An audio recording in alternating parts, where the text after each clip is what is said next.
Hey guys, how you going? Hope you're all doing very well. This afternoon I'm going to be doing yet another movie review, so hopefully you find this one interesting. This movie is a horror film from Senegal, French language English subs, released in the year 2022, directed by Jean-Luc Herbelot, and this film is called Saloum. So Saloum is about three mercenaries nicknamed the Hyenas. They're very notorious for their brutality and getting the job done no matter what. So they're not afraid to get their hands dirty, and this gets the attention of a lot of people. So they're in high demand. So in this particular mission, they're tasked with escorting a Mexican drug lord through the war-torn country of Guinea-Bissau in 2003 during the violent coup. So it's a very volatile situation, but the people who want this Mexican drug lord escorted to safety feel that these three are their best bet. So things are going very smoothly until they're ready to leave Guinea-Bissau in their aeroplane that suffers a malfunction and they crash in Senegal. Now the destination is Dakar, Senegal, but they find themselves in the wilderness of this country. So it's a beautiful landscape, but it's very harsh and unforgiving. So they come across a very remote village and they are going to stay here a few nights just to get a bit of rest and see what they're going to do next. But what they don't realize is that this village is hiding a secret that is going to turn their mission into a living nightmare. So what that nightmare is something you're going to have to find out for yourself, because that's as far as I'm going with my synopsis. Now my thoughts on Saloum. Senegalese horror is definitely enough to pique anyone's curiosity if you are a fan of foreign horror films. And so that's definitely what piqued my curiosity. When you think of the beautiful continent of Africa, you think of South Africa as far as the film industry is concerned. I'm sure that other movies are made in different parts of Africa, but they didn't have the attention that South Africa had, especially Neil Blomkamp, who's actually got the attention of Hollywood.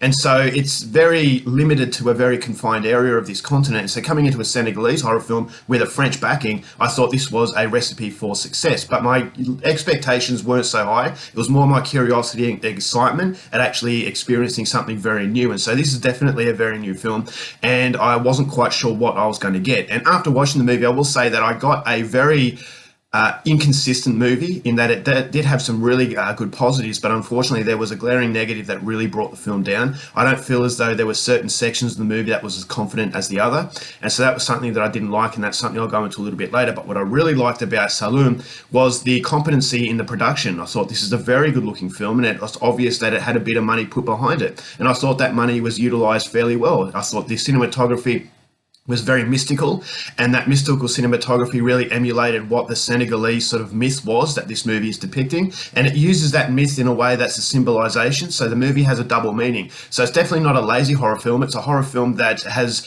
quite a bit of content in it, and although it's a little bit too convoluted for its own good, I still thought as though it was something a bit different. So the intrigue in the story, it's very grey. It doesn't really set itself in stone, so you kind of have to make up your own mind as to what is actually going on. And so I thought that level of curiosity makes that very mystical feeling intensify to a point where you never feel as though you're comfortable. It feels like a very vulnerable sort of dream, where it starts off as a good dream, but then it starts to slowly emulate into something that is actually quite uncomfortable. And so that's something that I liked. So the acting was fairly decent. The three hyenas, the mercenaries, I thought their chemistry was very good. They cared for each other, and there's relatable qualities in these people. Although they're doing something that you can't relate to as far as being a mercenary, they still have that likable qualities to them, and there's history behind these characters I thought were very well written.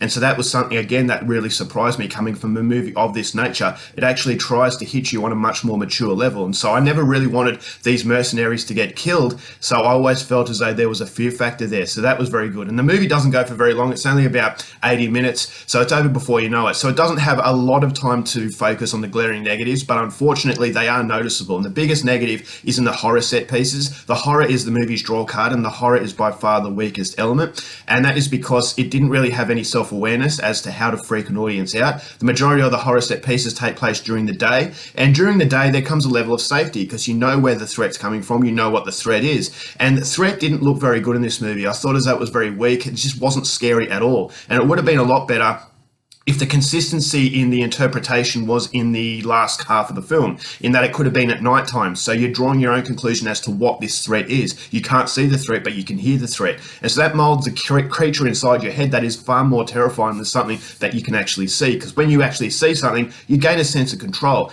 And that control was a contradiction to the lack of control in the story, the lack of control into where this director was going. I thought as though you have a certain sense of control in the horror, and it does become a little bit tedious. I thought as though the horror set pieces were just non-existent as far as creating that creepy element of anticipation that the first half of the movie creates.